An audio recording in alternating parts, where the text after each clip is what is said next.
बिस्मिल्लाहिर्रहमानिर्रहीम। अस्सलाम वालेकुम नाज़रीन, आप देख रहे हैं प्रोग्राम बिलाल हैदर चट्टा के साथ अहम इश्यूज़ पर बात करें। और हमने देखा कि इस वीकेंड पे तो आइनी तरमीम का मामला ही चलता रहा और जिस तरह से सब कुछ होता रहा। मौलाना Fazlur Rahman man of the match करार पाए इस वीकेंड के पूरे मैच के। इन दी एंड हुकूमत मौलाना फजलुर रहमान साहब को ना मना सकी। राना सनाउल्लाह साहब का बयान यही बताता है और वो यही कहते हैं कि हुकूमत नाकाम रही और जो तमाम तर मुलाकातें थी मौलाना फजलुर रहमान के साथ वो बेनतीजा निकली।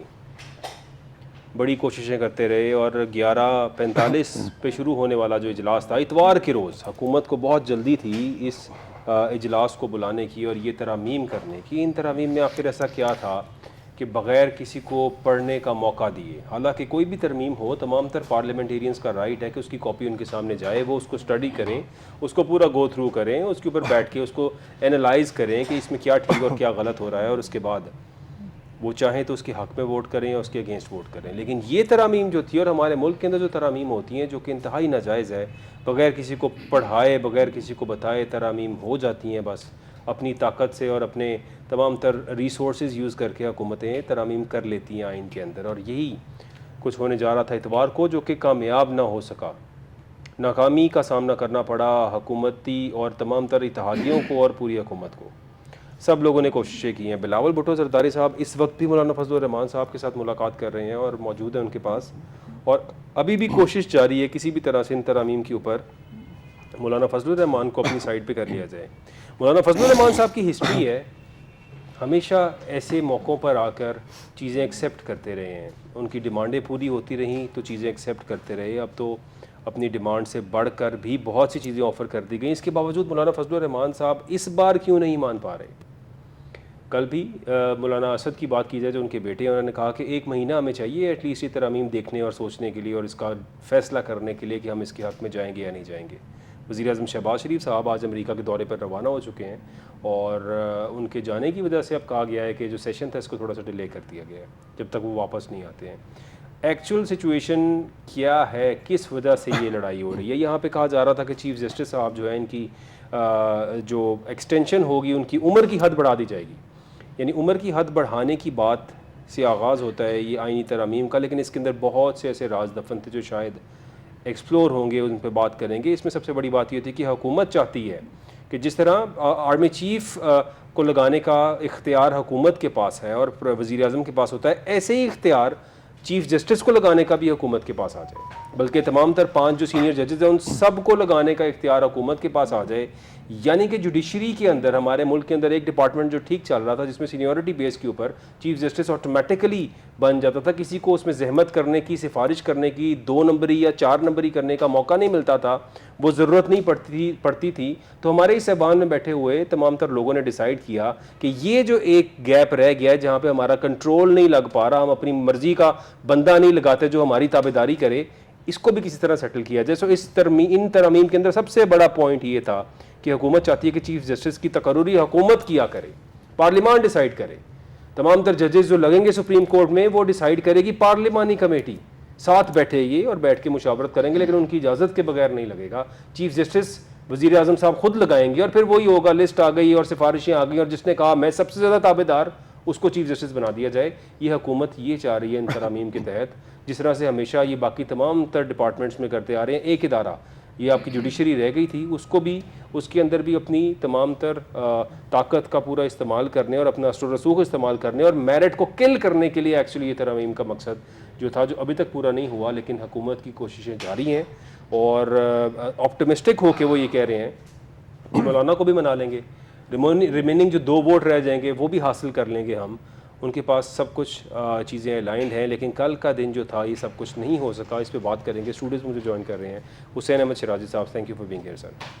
कर्नल रिटायर्ड अकबर भट्ट साहब भी मुझे ज्वाइन कर रहे हैं, बहुत शुक्रिया सर आपका ज्वाइन करने का। और सैयद नय्यरुद्दीन साहब भी हमारे साथ मौजूद होंगे शो पे, उनसे भी बात करेंगे। अपनी बात का आगाज़ करता हूँ हुसैन अहमद शराजी साहब से। हुसैन साहब, आइनी तरमीम का मामला था और हमारा पूरा वीकेंड पहले इतवार को शुरू होने वाला इजलास जो कि 11:35 पे पार्लियामेंट का होना था, 4 बजे सेनेट का होना था। दोनों चीज़ों में जो हुकूमत की प्लानिंग थी वो ये थी कि दोनों तरफ से हम ये आइनी तरमीम को पास करवाएंगे, शाम को ही सदर आसिफ अली जरदारी साहब से भी साइन कराएंगे और ये तमाम तर मामला फिर से हुकूमत के कंट्रोल में आ जाएगा। What's your take on that? शुक्रिया मलाल चाटा साहब। गुजारिश ये है कि अब इस बारे में कोई दो राय नहीं है कि हुकूमत और अपोजिशन की जो लड़ाई है उसमें ये मुआशरा बहुत बुरी तरह से पोलराइज होकर दो हिस्सों में बढ़ चुका है, और यही सूरत हाल हमारी सुप्रीम कोर्ट में भी है। और ये जो आईनी तरमीम जो थी ये लाई गई हफ्ते के दिन। वो एक साहब इसाकडार साहब कह रहे थे कि जी मैं सारी रात जागता रहा और अल्टीमेटली कुछ नहीं हुआ। तो वो एक आदमी भागता जा रहा था तो उसे किसी ने पूछा कि ये भाग क्यों रहे हो, तो उसने कहा कि इस तरह से सफ़र जो है वो जल्दी तय होता है। तो उसने कहा जाना कहाँ है, तो उसने कहा ये भी मैंने तय नहीं किया। तो हमारी मंजिल तो हमें पता नहीं है, बदकिस्मती से हम भाग रहे हैं। और वो कहते हैं मोहब्बत और जंग में हर चीज़ जायज़ है। तो ये जो जंग है ना, इसमें अब हर चीज़ जायज़ हो चुकी है। आपने मौलाना फजलुर रहमान साहब के बारे में बात की, ये मौलाना साहब अभी अपना रेट बढ़ा रहे हैं, वरना अगर आप उनका माजी देखें बिल्कुल तो बेनज़ीर भुट्टो ने उनकी नाजायज़ फरमाइशों से तंग आकर एक मरहले पर उन्हें कहा था कि मौलाना ये स्टेट बैंक की चाबी ही ना क्यों आपको दे दी जाए। 2004 में इन्होंने मौलाना फजलुर रहमान के जो 6 फ्रंट मैन थे उनको डेरा इस्माइल खान में 1200 कनाल ज़मीन, 200 कनाल फी फर्द, उनमें मौलाना के सेक्रेटरी भी शामिल थे, उनको ये दी गई थी। फिर उसके बाद पीडीएम के इस्लामाबाद वाले घर में रहते हैं मौलाना साहब से वो पूछा कि उन्होंने कहा ये तो मुझे किसी ने तोहफतन दिया। अल्लाह देता है। मौलाना से फिर ये पीडीएम के ये सरबराह थे, तो जब इनको कुछ नहीं मिला तो फिर इन्होंने एक दफ़ा, आपको याद होगा कि इन्होंने बयान दिया कि पीडीएम जो है वो उसका मकसद ख़त्म हो चुका है, हमारी कुर्बानियाँ जो हैं उनको नज़रअंदाज कर दिया गया है। और कोई डिमांड थी गालिबन ये पूरी नहीं, और अगले ही दिन इनका भाई अताउर रहमान, इनका बेटा असदुर रहमान ये वजीर बन गए, और वो जो गुलाम अली साहब थे इनके सबदी वो गवर्नर NWFP बन गए। तो फिर ये मौलाना फजलुर रहमान साहब ने अभी ये अब रेट अभी रखा, मार्केट में सामान मौजूद है। अभी मिनिस्ट्रीज भी ऑफर कर दी थी बलूचिस्तान के अंदर, वो जो एक्स्ट्रा 13 सीटें क्रिएट की जा 16 सीटें जो एक्स्ट्रा क्रिएट की जा रही हैं वो भी ऑफर कर दी। और नहीं अभी नहीं ना, वो और मांगते हैं ना। मुझे लगता है मौलाना साहब, क्योंकि मौलाना साहब की बड़ी ख्वाहिश थी कि मरने से पहले एक बार मैं सदर पाकिस्तान बन जाऊं। ये भी हो सकता है। जरदारी साहब ने कब्जा कर लिया, अब ये वो गुस्सा निकाल रहे हैं मौलाना साहब। What my point of view, what I think is, ये गालिबन 4 तारीख को मौलाना ने ये बयान दिया था कि असेंबली में कि फॉर्म 45 हो या फॉर्म 47, ये जो कौमी असम्बली अब इसी से काम चलाना है, जी बिल्कुल, यही से हमने अब अपने कवानीन मंजूर करवाने हैं। तो चुनाचे और मुल्क के लिए अगर कोई खिदमत मेरे लिए है तो मैं उसके लिए बिल्कुल हाजिर हूँ। तो चुनाचे मौलाना की तरफ से आप बिल्कुल तसल्ली रखिए कि वो गालिबन अभी तक जो उनके जहन में था पैकेज वो उनको नहीं दिया गया, और पैकेज था वो नहीं दिया, पैकेज नहीं मिला। I'll come back to you। Syed नईरुद्दीन साहब ने हमें ज्वाइन किया है। नईरुद्दीन साहब बहुत शुक्रिया हमें ज्वाइन करने का। सर नईर भाई आपको आवाज आ रही है मेरी? जी आवाज आ रही है। मैंने कहा आपका शुक्रिया इनवाइट करने का। Sir thank you. आप ये जो आईनी तरमीम का मामला है इस पे डिस्कशन हो रही थी, I just want what's your take on that? भाई बात ये है कि आईनी तरमीम जो है ना, हर हुकूमत का एक जिसे कहते हैं ना उसका डोमेन है या का हक है, जो भी वो चाहें। लेकिन जब मामला ऐसा आ जाए कि जिसमें आपको 2/3 मेजॉरिटी चाहिए तो वहाँ पर बहुत जिम्मेदारी बढ़ जाती है गवर्नमेंट की, उस सूरत में जिस वक्त के आपके पास 2/3 वोट्स अपने ना हो। ठीक। तो इस मौके पर इतनी मेजर तब्दीलियां करना, जबकि अभी ऐवान मुकम्मल नहीं है, KPK के सेनेटर्स जो हैं अभी तक वहाँ से आपको पता है उनका इंतखाब नहीं हुआ। ठीक। तो इस ऐवान इनकम्प्लीट है अभी तक एक्चुअली, ठीक कह रहे हैं। तो ये एक ऐसी चीज है कि जिसको आपको प्रॉपर तरीके से देखना चाहिए। जो बातें ये कर रहे हैं उसका तो बाद में आएगा ना, पहले ये देखें कि क्या ये ऐवान जो है, क्योंकि इसका इम्प्लीकेशन ये होगी कि आज आप फर्ज करें मंजूर कर लेते हैं, कल को कोई कोर्ट में चला जाता है तो वहां पे स्ट्राइक डाउन होने का खतरा है। नहीं उद्दीन साहब, क्योंकि थोड़ा सा मैं पॉइंट ऐड करता हूँ। बेसिकली इस आईनी तरमीम पे ये सोचा जा रहा था जिस तरह काजी फैज ईसा साहब को एक्सटेंशन देने के लिए या जो उम्र हद है उसको बढ़ाने के लिए ये सब कुछ किया जा रहा है, लेकिन एक्चुअली जब तरमीम को देखा गया है और जो हमारे पास उसकी रिपोर्ट आई है उसके मुताबिक हुकूमत ये चाह रही थी कि आइंदा के बाद चीफ जस्टिस की जो तकर्रुरी होगी वो पार्लियामान करेगा, वो वजीर आजम करेगा, जिस तरह से चीफ ऑफ आर्मी स्टाफ की तकर्रुरी या बाकी तकर्रुरियाँ होती हैं, ये भी ये अपने कंट्रोल में करना चाह रहे थे। और बाकी भी तमाम तर जो जजेस सुप्रीम कोर्ट में लगेंगे वो सारा पार्लियामानी कमेटी के साथ मुशावरत होकर उनकी इजाज़त से किया जाएगा। यानी ये चाह रहे थे कि अपनी मर्जी का बंदा प्लांट करें उस जुडिशरी पे जो एक सिस्टम ऑटोमेशन पे चल रहा है। वो ठीक है, लेकिन इनकी और इन्होंने इस सिलसिले में मिसाल ये दी थी कि जब जो सर्विस चीफ्स हैं वो प्राइम मिनिस्टर अपॉइंट करता है तो चीफ जस्टिस को क्यों ना वो अपॉइंट करे, ये इनका आर्गुमेंट था। वो आप उसके बारे में अपनी जो भी राय रखते हो, लेकिन ये देखें कि पाकिस्तान की तारीख क्या कहती है। किसी आपने जो, मैं दो ही बातें करूंगा सुप्रीम कोर्ट के जज की और आर्मी चीफ की जी। हर लिहाज से भुट्टो को देख लें, सबको देख लें, 6-6, 7-7 लेवल जूनियर बंदों को लगा के देख लिया, फौज में भी और कोर्ट्स में भी अपनी मर्जी के जज लगा के। लेकिन जब वो जज बन जाते हैं या जब वो आर्मी चीफ बन जाते हैं तो फिर उनके फैसले जो होते हैं वो उनके अदारे के फैसले होते हैं, वो उनके पर जाती फैसले नहीं होते। और ये नहीं देखा जाता कि आपने मुझ पे एहसान किया था। आप देखें कि जो भुट्टो साहब को जो फांसी हुई उसी शख्स के हाथों हुई जिसको 6 या 7 डिग्री जूनियर बंदे को वो लेके आए थे। बिल्कुल ठीक, इसमें कोई शक नहीं है और ऐसी मिसालें हमारे पास भरी पड़ी हैं। इसके बावजूद भी हुकूमत ये चाहती है कि अपनी मर्जी चलाई जा सके। यहाँ पे कर्नल ये लोग तारीख से सीखते नहीं है। मेरिट देखें, पाकिस्तान उस वक्त तक तरक्की नहीं करेगा जब तक आपके जनाबे वाला रूल ऑफ लॉ और रूल ऑफ मेरिट नहीं होगा। हम इस तरफ आ ही नहीं रहे, सिर्फ अपनी ख्वाहिश देखते हैं कि हमें एक अच्छा जज मिल जाए, हमें एक आर्मी चीफ अच्छा मिल जाए, यही देखते हैं ना अपॉइंटमेंट के वक्त। और क्या देखते? यानी अपॉइंटमेंट में ये भी नहीं होता अच्छा मिल जाए, ये मिलता है अपना कोई ताबेदार मिल जाए जो हमें हमारी ताबेदारी करता रहे। रिक्वायरमेंट आपने ज्यादा सही अल्फाज बयान किए कि हम जो करें स्याह और सफेद, उसमें वो जनाब जो है ना हमारी रुकावट न डाले कोई। तो भाई आपने मुल्क चलाना है या अपनी लिमिटेड कंपनी चलानी है? सर ये बड़ा इंपॉर्टेंट क्वेश्चन है, मैं इसके बाद इस सवाल पे भी आऊंगा। Akbar Bhatt sahab, what's your take on that? एक तो जी मैं बहुत शुक्रिया अदा करता हूँ आपका, मुझे आपने दावत दी यहाँ पर इस अहम इशू पर बात करने के लिए। और आपका जो शुरू में आपने जो इंट्रो दिया वो मैं सुन रहा था, वो भी बड़ा लॉजिकल था।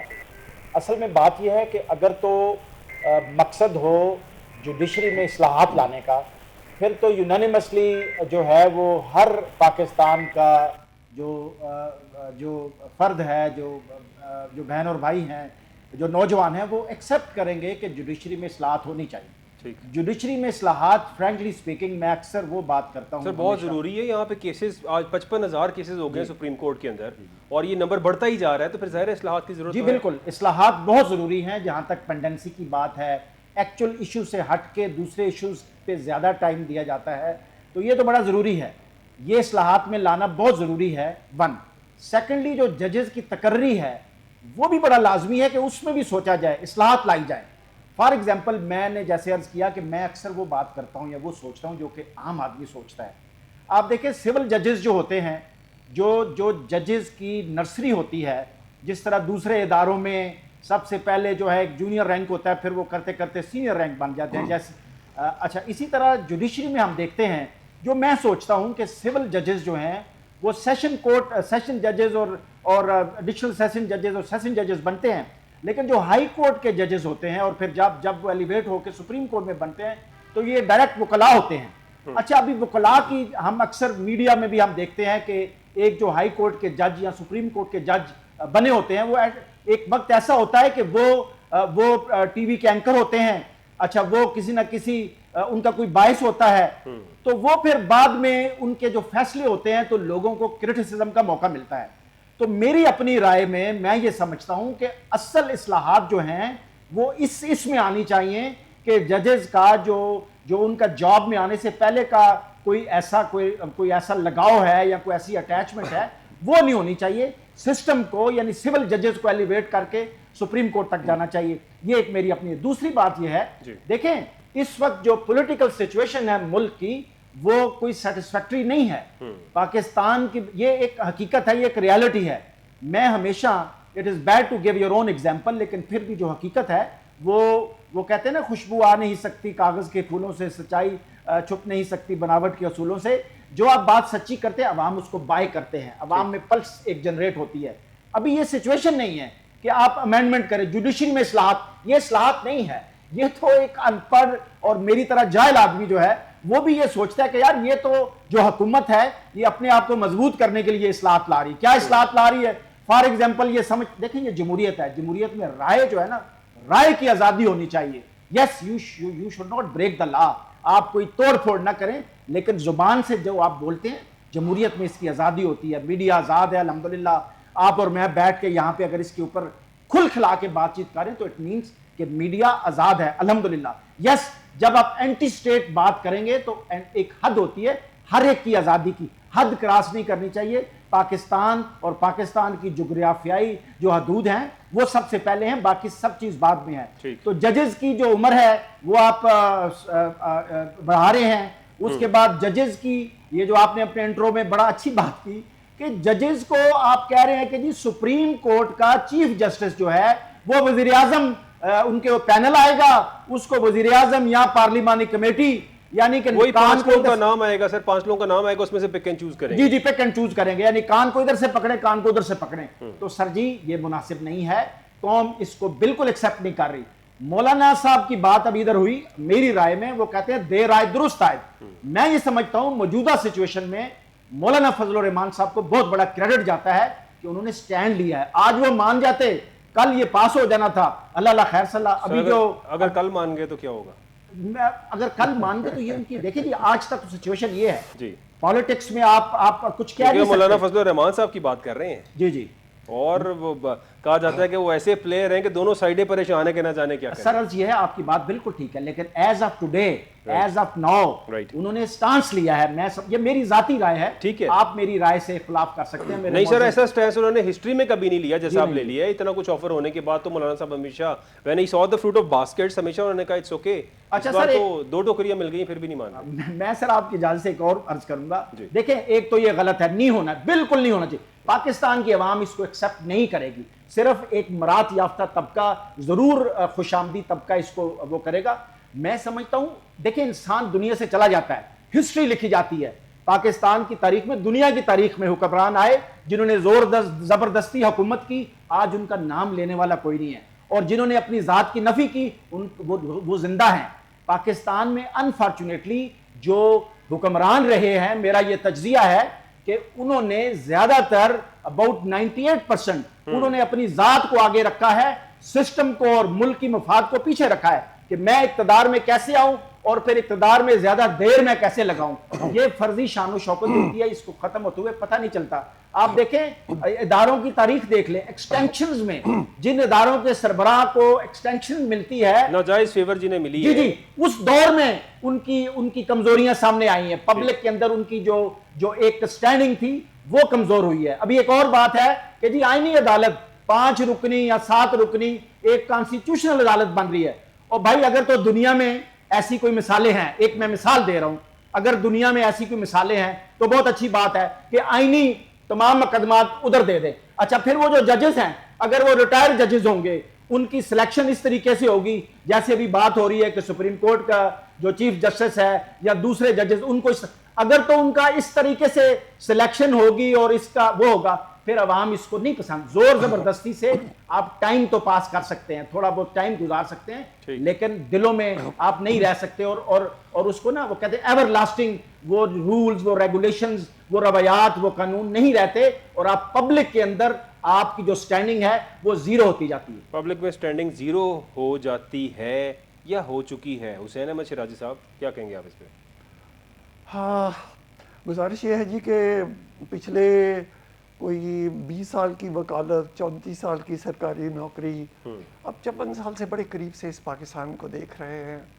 हमारे साथ जो लोग CSS के इम्तहान में फेल हो गए थे, वो फिर हाई कोर्ट के जज बने और फिर सुप्रीम कोर्ट के भी जज बने। अच्छा, वो यानी इस कि वा- ये हाई कोर्ट का हाँ। जज बनना इतना आसान है? हाँ जी, हाँ हाँ, वो इस वास्ते कि वो एक हाई कोर्ट के जज के बेटे थे और चीफ जस्टिस सुप्रीम कोर्ट के दामाद थे। ठीक, तो यानी चुनाचे सिफारिश पे लग जाते तो हैं। चुनाचे ना लगते ही सिफारिश पे है, लगते ही सिफारिश पे हैं। ये लगते ही सिफारिश पे हैं जी। तो सिस्टम की खराबी और तो यहाँ से शुरू हो जाती है। तो चुनाचे हमारे यहाँ आज हम जहाँ पहुँच गए हैं ना, वो दुनिया में जो पढ़ने लिखने वाले लोग हैं वो तारीख से ज़रूर सबक सीखते हैं। दुनिया की तारीख जो किताबें लिखी गई उनमें से जो 100 बड़ी क्लासिक किताबें हैं उनमें से एक एडवर्ड गिबन की भी किताब है, history of decline and fall of Roman Empire, 6 जिल्दों में है। उसमें उसने जो 4 वजूहात रोमन एम्पायर के ज़वाल की लिखी, उनमें से एक ये भी थी कि जो रोमन्स थे उनकी बाहमी चपकलश, बाहमी मुनाफरत और बाहमी झगड़े भी उसमें शामिल थे। ठीक, हम भी आज यही कर रहे हैं ना। आज ये जो यहाँ जो कुछ हो रहा है जो सब कुछ इसलिए हो रहा है इसका यानी कि अगर हम बात करें इमरान खान की, तो इमरान खान का जो आज दावा था, उन्होंने ये दावा किया है कि आईनी तरमीम का मकसद सिर्फ मुझे जेल में रखना है। हाँ, वो जो मैं जो गुजारिश कर रहा था, सिर्फ मुझे 1 मिनट दे दीजिएगा कि दुनिया की तारीख में जहाँ कौमों का ज़वाल शुरू हुआ है ना, वहाँ इसी तरह के उलट पुलट कामों में लोग मशगूल और मसरूफ़ रहते हैं। जब ये सल्तनत रोमा के ज़वाल के आखिर में वो हर इतवार के दिन शेर और ग़ुलाम की लड़ाई होती थी, और मुझे जुमा हफ्ता ये डिस्कस होता था कि इतवार को लड़ाई कैसी होगी, जीतेगा और सोमवार मंगल बुध ये बहस होती थी कि ये जो लड़ाई हुई ये कैसी थी। वो शेर और ग़ुलाम की लड़ाई में से किसी से क्या निकालना है? हलाकू खान ने जब बगदाद पे हमला करके उसको तहस नहस कर दिया, तो जो हमारे उलमा थे वो सारा शहर गायब था। उन्होंने ये कहा है, वो मुनाजरा अटेंड कर रहे थे जहाँ मौलवी ये डिस्कस कर रहे थे कि कौवा जो है वो हलाल है या हराम है, मिसवाक जो है उसकी लंबाई बारिश बराबर होनी चाहिए या कम होनी चाहिए, और इसी तरह से ये बहस हो रही थी।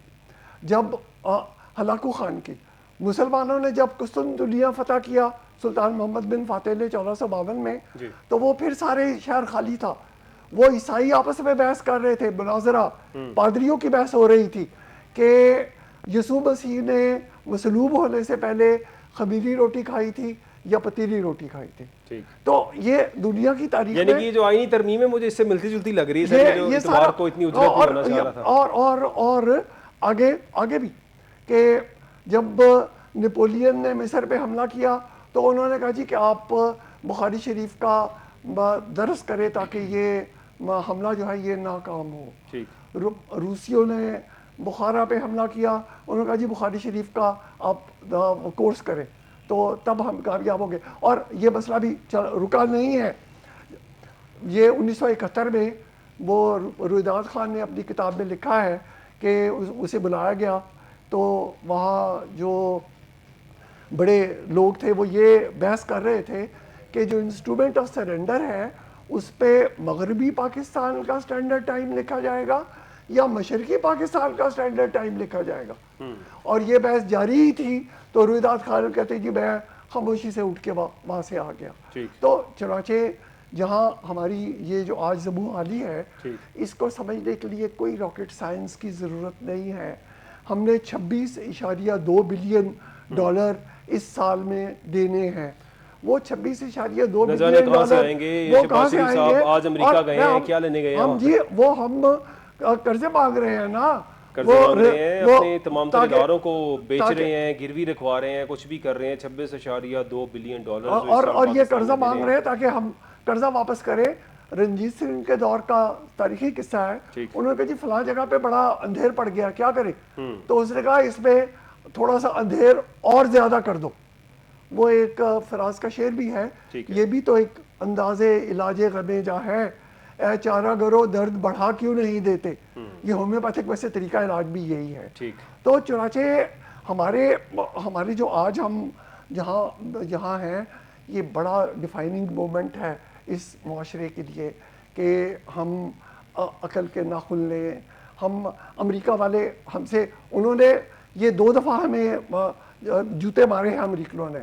जब ये पाक ईरान जो इंडिया पाक ईरान पाइपलाइन गैस वाली, जी बिल्कुल, उसमें उन्होंने कहा जी हमें 18 अरब डॉलर दे आप, तो हमने कहा कि जी ये तो अमरीकी पाबंदियों की वजह से है। तो वो मैथ्यू मिलर जो है उनका स्पोक्समैन, उसने कहा जनाब वो पाबंदियां तो हैं एंड वी विल इंश्योर कि वो पाबंदियां जो है उन पे अमल दरामद हो। बिल्कुल। फिर ये 2 दिन पहले की बात है, अमेरिका ने उन चीनी कंपनियों पे पाबंदी लगा दी है जो पाकिस्तान का जो मिसाइल प्रोग्राम अबाबील और शाहीन 3 जो ये कोलिशन में हम रन बना कर रहे थे, ठीक। तो उस पे उन्होंने कहा कि जी ये गलत तरफ जा रहे हैं। और ये पहली दफ़ा अब ये अबाबील और शाहीन 3 ये एक MIRV है, multiple independent targetable re entry vehicles. ठीक। ये एक रॉकेट में से Multiple rockets निकलते हैं। 3-4 बम निकलते हैं ठीक। और वो मुख्तलिफ समतों में जाते हैं। एट अ टाइम 8 टारगेट्स को हिट कर सकते हैं वो जहाँ actually जाए इसकी वो capacity। जितना आप उसको बढ़ाते जाए, Right। तो ये वो अमेरिका वाले हमें क्या देंगे। और ये जो बाइडन ने ये कहा था कि दुनिया के खतरनाक तरीन ममालिक में पाकिस्तान शामिल है बिल्कुल। और इनका जो एटमी प्रोग्राम है वो गैर महफूज हाथों में है, वो अमेरिका वाले हमारी मदद करेंगे।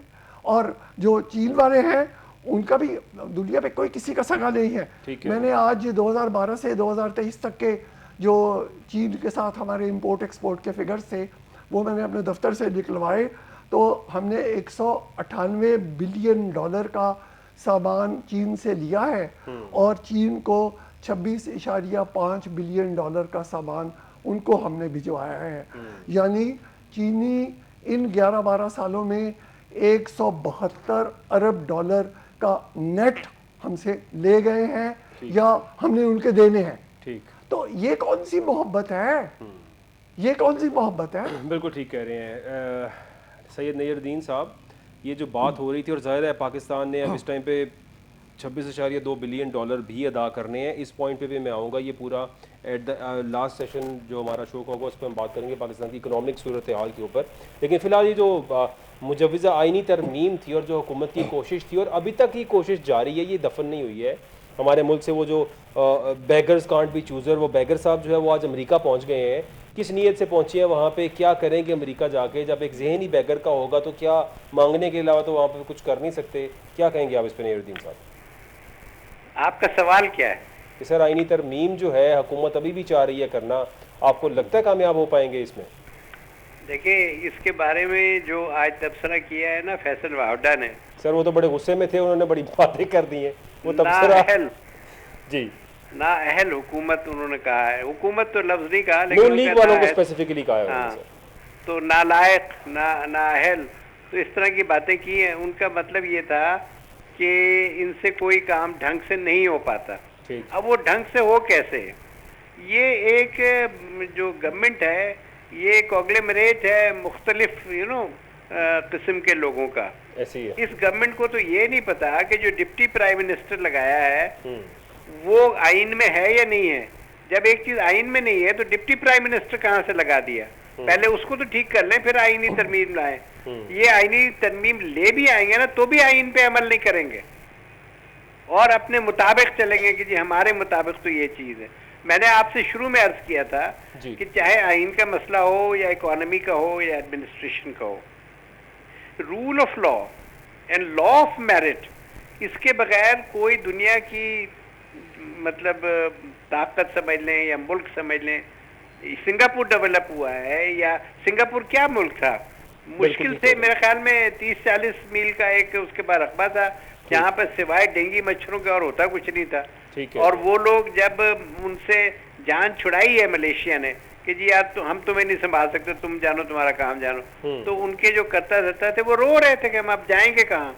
उनसे ये कहा गया कि जी आप इस तरह करें कि आप पाकिस्तान से कुछ एक्सपर्ट्स ले आए, वो आपकी मदद कर देंगे। और यही हुआ।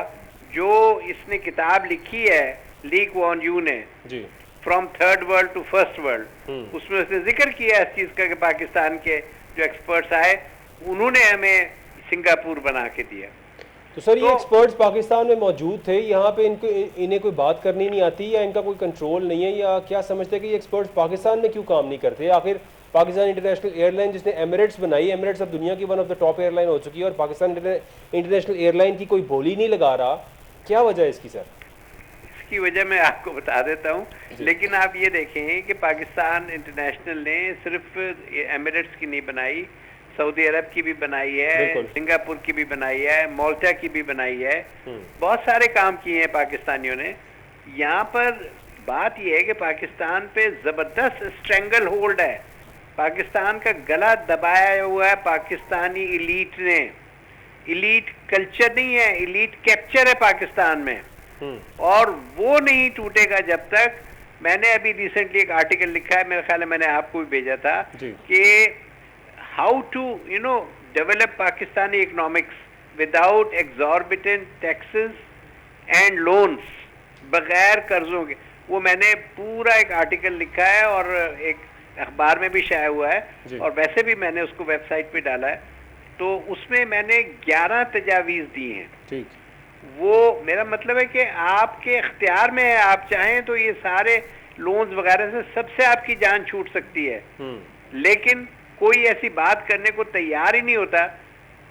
आप ये देखें कि हमने 20 साल जंग लड़ी है, अभी रिसेंटली वॉर एंड टेरर, जिसमें 49 नेटो के मुल्क थे और पाकिस्तान सुर्खेल था। पाकिस्तान को कहा जाता था कि ये मुल्क जो है ये फ्लैग बेयरर है, और उसके बाद जब ये सारा काम हो जाता है तो पाकिस्तान की तरफ मुड़ के नहीं देखा कि 1 लाख आदमी यहाँ मर गया है वॉर एंड टेरर में, सारी इकोनॉमी तितर बितर हो गई, और आप IMF से कह रहे हैं कर्जा दो, और कर्जा भी हमें वो दो जो 5.5% से ऊपर इंटरेस्ट है।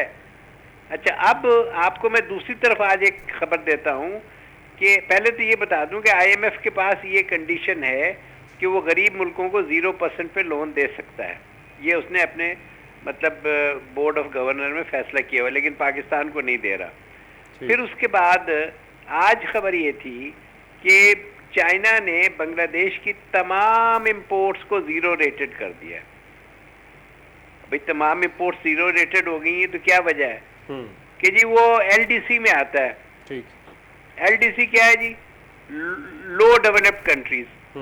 तो पाकिस्तान के हाई डेवलप्ड कंट्री है जो चाइना के साथ जो हम एक्सपोर्ट करते हैं, हमारे तो 0 रेटेड नहीं है। चलो, हमारा तो उनसे भी बुरा हाल है जिनका हम जिक्र कर रहे हैं। आपको पता है बांग्लादेश की जो पर कैपिटा इनकम है वो पाकिस्तान से $1000 ज्यादा है पर पर्सन। ठीक है।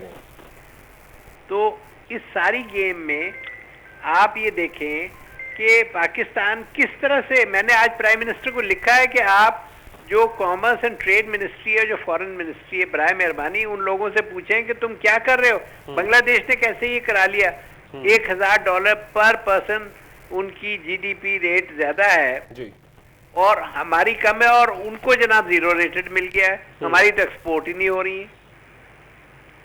हमारी टेक्सटाइल अगर 0 रेटेड पे जाए चाइना में तो लग पता जाए। और हमने तो वॉर एंड टेरर लड़ी है ना, हमें तो पूरे यूरोप और पूरे वेस्ट में 0 रेटेड होना चाहिए।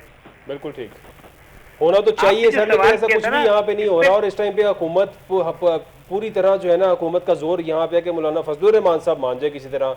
इस चक्कर में नवाज शरीफ साहब को भी टास्क दिया गया कि अगर आप मना सकते हैं, आपके पुराने रवाबित हैं, पुरानी डील सेटल होती रही हैं, तो काश शायद आप एक डील कर लें। आपको लगता है पता ये है कि बात ये कि हम अपने साथ खुद सिंसियर नहीं है, और जो लोग हमारा रूलिंग तबका है वो तबका है जिसने इस मुल्क का गला दबाया हुआ है, वो इलीट तबका है। मैंने और आपने तो नहीं गवर्नमेंट चलानी ना, ठीक, ना हमें कोई चलाने देगा।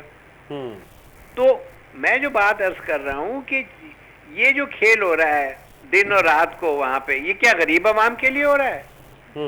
क्या इससे कोई ऐसा मसला हल हो जाएगा कि IPPs की पेमेंट्स जो हैं वो रुक जाएंगी? वो भी नाजायज पेमेंट्स हैं। नहीं, उनके लिए तो इन्होंने संडे को नहीं कोई, जिसे कहते हैं they have not burned midnight oil for those issues which are concerning the human being. ठीक कह रहे सर, ये तो हमेशा से ऐसे हुआ है कि हुकूमतों ने कभी भी कोई ऐसी तरमीम नहीं की है जो अवाम के मफाद में हो, इनके अपने जाती फायदे की कोई चीज हो तो हमेशा ही करते हैं। इस तरमीम में देखें, आप और मैं जो बात कर रहे हैं जी, ये तो हम वही बात कर रहे हैं कि कौवा हलाल था कि हराम। इस वक्त मुल्क का ये इशू नहीं है। राइट सर मुल्क के जो इश्यूज़ हैं वो भी आवाम के सामने आते नहीं हैं, लेकिन बहरहाल इस पर बात करते कर्नल अकबर भट्ट साहब, आप क्या कहेंगे सर? बिलाल, इस तरह है कि आप यकीन करें कि बहुत ज़्यादा जो है वो दिल दुखी होता है कि जब जो लोग हरावल दस्ते में हैं, जो लोग at the helm of affairs हैं, वो ऐसे कवानीन बनाते हैं, इस तरह का तरीक़ाकार इख्तियार करते हैं। सर यानी 6.5 करोड़ रुपया लगता है पार्लियामेंट के एक सेशन के ऊपर, जी अवाम के टैक्स पेयर का 6.5 करोड़, जो कल ज़ाया हो गया, सेशन में नहीं हुआ, 6.5 करोड़ भी लग गया और कुछ भी हासिल नहीं। अच्छा, उसमें आप देखें ना, मुख्तलिफ उसमें एक सेशन पे खर्चा होता है, एक T&D होते हैं, एक इनको पेट्रोल शेट्रोल मिलता होगा और जी तमाम तरमरात मिलती हैं, जिसका आम आदमी को पता नहीं है। आम आदमी को इन सारी चीज़ों का पता होना चाहिए। आपका बेसिकली बहुत कुछ कहने को मेरा दिल है, कैसे जमहूरी निज़ाम है, किस तरह ये जैसे अभी बात हो रही थी। करण साहब I come back to you, I have to take a short break, और करण साहब के दिल की जो मैं चाहूँगा वो निकालें। I have to take a short break. नाज़रीन stay with us. Welcome back नाज़रीन, और हम बात कर रहे थे कर्नल अकबर भट्ट साहब मेरे साथ मौजूद हैं, कुछ टॉपिक पे इज़हार ख्याल कर रहे थे। कर्नल साहब कंटिन्यू कीजिएगा। Thank you very much Bilal साहब। अब असल में जो टॉपिक है वो बुनियादी तौर पर है ये जो जुडिशल इस्लाहात, आईनी तरमीम है। तो मैं अपने आप को कहने के तो मेरा बहुत दिल करता है, आप यकीन करें मेरे अंदर एक समंदर है कि पॉलिटिक्स क्या है। हमने सिंगापुर को आगे लेके गए, UAE को आगे लेके गए। अभी जो हमारे नैयर साहब हैं जो ऑनलाइन जिनको आपने लिया हुआ है, माशाल्लाह बड़ी अच्छी उनकी गुफ्तगू थी। एयरलाइंस कई जो है वो पाकिस्तान ने डेवलप करके दिए, पाकिस्तान ने इवन मिडिल ईस्ट के बनने में पाकिस्तान का बड़ा किरदार है, कई मुल्कों के डेवलप होने में पाकिस्तान का बड़ा किरदार है, लेकिन खुद बेड़ा गर्क हो गया हमारा। क्यों? इसका बेड़ा गर्क बुनियादी तौर पर, ये टॉपिक से हट के बात है, लेकिन चलें फिर भी वो ज़िमनी जिसको कहते हैं कि ज़िमनी बात है।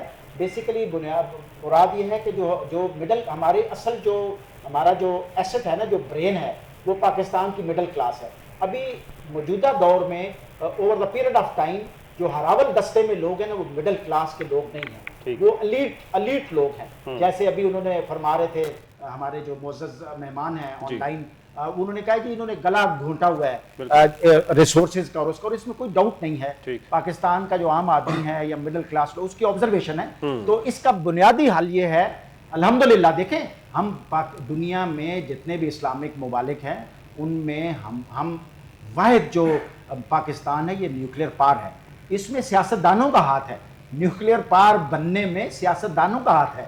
पाकिस्तान जो बनाया वो सियासतदान ने बनाया, वो एक वकील ने बनाया, वकीलों ने बनाया।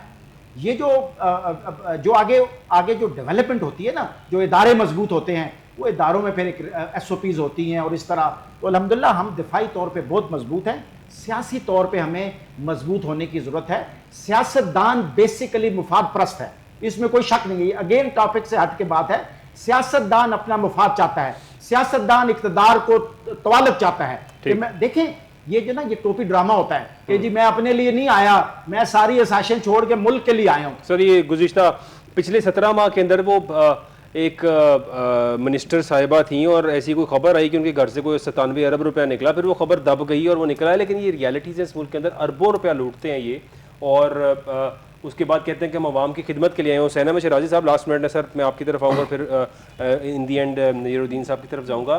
26.1 बिलियन डॉलर पाकिस्तान ने इस साल अदा करना है। हमारे पास ये बड़े अहल लोग थे जो अपने आप को कहते थे कि ये अहल लोग हैं। पाकिस्तान में जिस टाइम GDP ग्रोथ 6.2 थी, इन्होंने कहा मुल्क डिफॉल्ट कर रहा है। 17.5 बिलियन डॉलर का आपका फॉरेन रिजर्व था, इन्होंने कहा मुल्क डिफॉल्ट कर रहा है। अब ग्रोथ 0.3 पे आ चुकी हुई है और अब मुल्क बच गया डिफॉल्ट होने से। इन लोगों ने बेड़ा गर्क कर दिया इकोनॉमी का, क्या कहेंगे आप इस पर? अब वो गुजारिश है जी कि अभी बात हुई IMF के इंटरेस्ट रेट की, तो ये कोई 4 दिन पहले हमने पाकिस्तान ने स्टैंडर्ड चार्टर्ड बैंक लंदन से 11% पे 600 मिलियन डॉलर कर्ज जो है वो हमने लिया है। ये तो अल्लाह ही बेहतर है, और ये पाकिस्तान की तारीख का सबसे ज़्यादा रेट पे लिया जाने वाला कर्जा है। हमें अब कर्जा भी कोई नहीं देता। ये 11%, ये 24 के इंतखाब के बाद तो अभी तक किसी ने कोई कर्जा नहीं दिया। डॉलर टर्म्स में 11% rate of interest, America, Europe, Japan, यहाँ इट्स टोटली अनहर्ड ऑफ। तो हालात तो अब हमारे यहाँ तक पहुँच गए हैं कि हम ये 11% का पता चलेगा ना जब अगले साल हम इस पे सूद देंगे तो। ठीक। तो चुनाचे क्योंकि वो कर्ज लेके ही हमने देना है, हमने कुछ देना नहीं है। तो वो फिर 11 पे नहीं मिलेगा ना, फिर हमें 14 पे मिलेगा, फिर 20 पे मिलेगा। तो करेंगे क्या हम रेकॉर्डिक में अपने शेयर्स बेचेंगे, हम OGDCL बेचेंगे और फिर जो भी प्रॉफिटेबल ऑर्गेनाइजेशंस पाकिस्तान में रह गए उनको भी बेच देंगे। फिर जब सब कुछ बिक जाएगा तो आखिर में हम अपना एटम बम बेच देंगे, अल्लाह खैर अल्लाह। तो और ये लड़ाई जो है अभी रुकनी नहीं। आज अभी ये जो डिप्टी रजिस्ट्रार है सुप्रीम कोर्ट के, जी बिल्कुल, उन्होंने रजिस्ट्रार को खत लिखा है कि ये जो 8 जजों का वजाहती बयान या वजाहती फैसला आया है ये तो कॉज लिस्ट में भी नहीं था, ये तो फरीकैन को नोटिस भी जारी नहीं हुए, तो ये कैसे हो गया। अब इलेक्शन कमीशन उम्मीद है कि इस खत की बुनियाद पे वो कहेगा जी कि हमें तो नोटिस नहीं हुआ, तो हमें नोटिस करें। और ये लड़ाई इसी तरह से चलती रहेगी, ये लड़ाई इसी तरह से चलती रहेगी। नय्यरुद्दीन साहब, ये लड़ाई चलती रहेगी। हुकूमत और अपोजिशन यानी पाकिस्तान तहरीक इंसाफ और हुकूमत इस टाइम आमने सामने है। कोशिश हो रही है कि मौलाना फजलुर रहमान जिस तरफ चले गए वहाँ पे मामला सेटल हो जाएगा। मौलाना साहब अभी दरमियान में खड़े हैं। अपोजिशन के पास मौलाना फजलुर रहमान को देने को कुछ है नहीं है और हुकूमत के पास मौलाना साहब को देने को सब कुछ है, इसके बावजूद मौलाना साहब नहीं मान रहे। आखिर किस करवट बैठेगा ये ऊँट, क्या कहते हैं नय्यरुद्दीन साहब? देखें, करवट तो जब पता चलेगी ना कि जब इनके हाथ में मसौदा आएगा। अभी तक तो कोई बंदा ये मानने को तैयार नहीं है।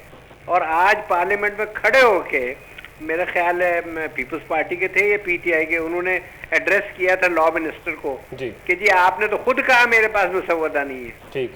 तो जब देखे ना इस पर हम बात तो जब नहीं है सर, ये शहबाज शरीफ साहब के पास वैसे हो सकता है ना मसौदा हो, इसमें कोई बड़ी बात नहीं है।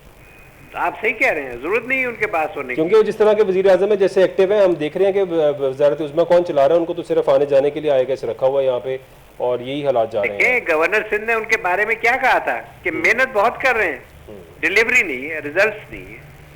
रिजल्ट्स नहीं। Sir what is the end, what do you seek sir? वो यही है ना कि यहाँ पे ये जो लोग हैं ये सिर्फ अपने मफाद के लिए बैठे हैं।